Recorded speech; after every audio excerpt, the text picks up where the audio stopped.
Hello' বন্ধু বান্ধৱসকল, আপোনালোকৰ ওচৰলৈ মই আজি ইম্পৰ্টেণ্ট এটা ভিডিঅ' দাঙি ধৰিছোঁ। ভিডিঅ'টো এজন ইম্পৰ্টেণ্ট ব্যক্তিৰ বায়োগ্ৰাফী, হয়তো আপোনালোকৰ ভাল লাগিব পাৰে। এই ভিডিঅ'টো আহোমৰ প্ৰথমজন ৰজা চাওলুং চুকাফা, তেওঁৰে বায়োগ্ৰাফী। তেওঁ জন্ম হৈছিল চীন দেশৰ মংমাওত। তাতে তেওঁ লালন পালন হৈ ডাঙৰ দীঘল হৈছিল।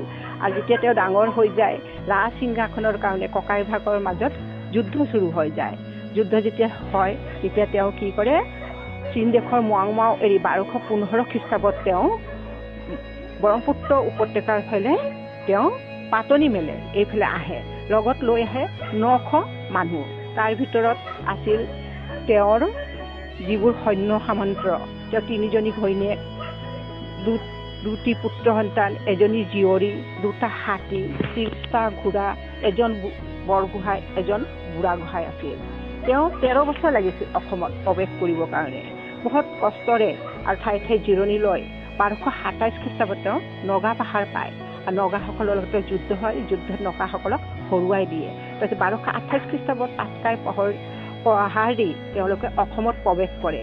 আৰু তাৰপিছত অলপ দূৰত বুঢ়ীদিহিং নদীৰ ওচৰত এখন ওখ ঠাইত তেওঁ তাতে প্ৰথম আহোমৰ ৰাজধানী পাতে আৰু নাম থয় টিপাং। আৰু কেইবা ঠাইতো তেওঁ অস্থায়ী ৰাজধানী পাতিছিল, শিমলুগুৰি আৰু বহু ঠাইতে পাতিছিল। পিছত তেওঁ কি কৰে, তাত যিবোৰ সৰু সৰু ৰজা আছিল তেখেতৰ লগত যুদ্ধ হয়।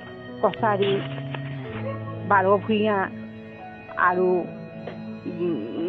বৰা আৰু বহুত এনেকুৱা টাইপৰ ৰজাসকলৰ লগত যুদ্ধ হয়। যুদ্ধত তেওঁলোকক পৰাস্ত কৰে আৰু তেওঁলোকৰ লগত সন্ধি কৰে। আৰু তেওঁলোকৰ যিবোৰ ৰাজকুমাৰী আছিল তেখেতসকলৰ লগত বিয়া কৰাই ৰিলেশ্যনশ্বিপটো অসমত বঢ়ায়।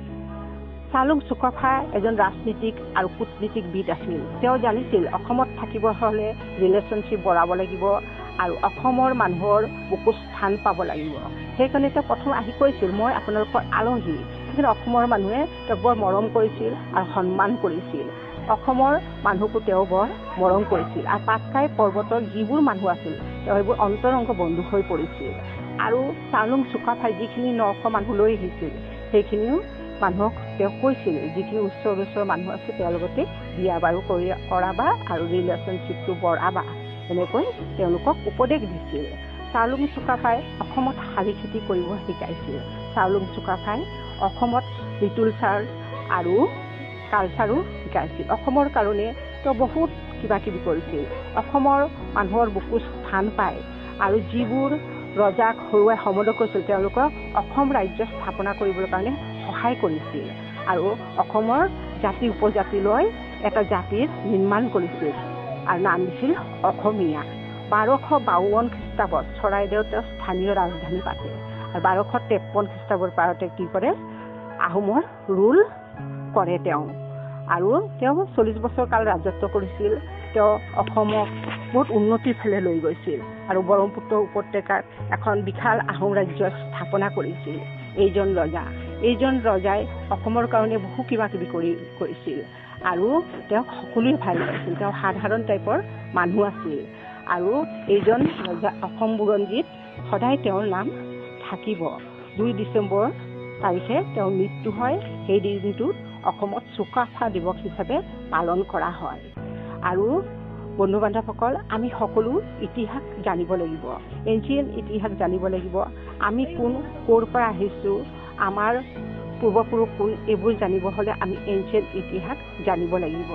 অসমৰ প্ৰথমজন ৰজা আহোম ৰজা আছিল চাওলুং চুকাফা।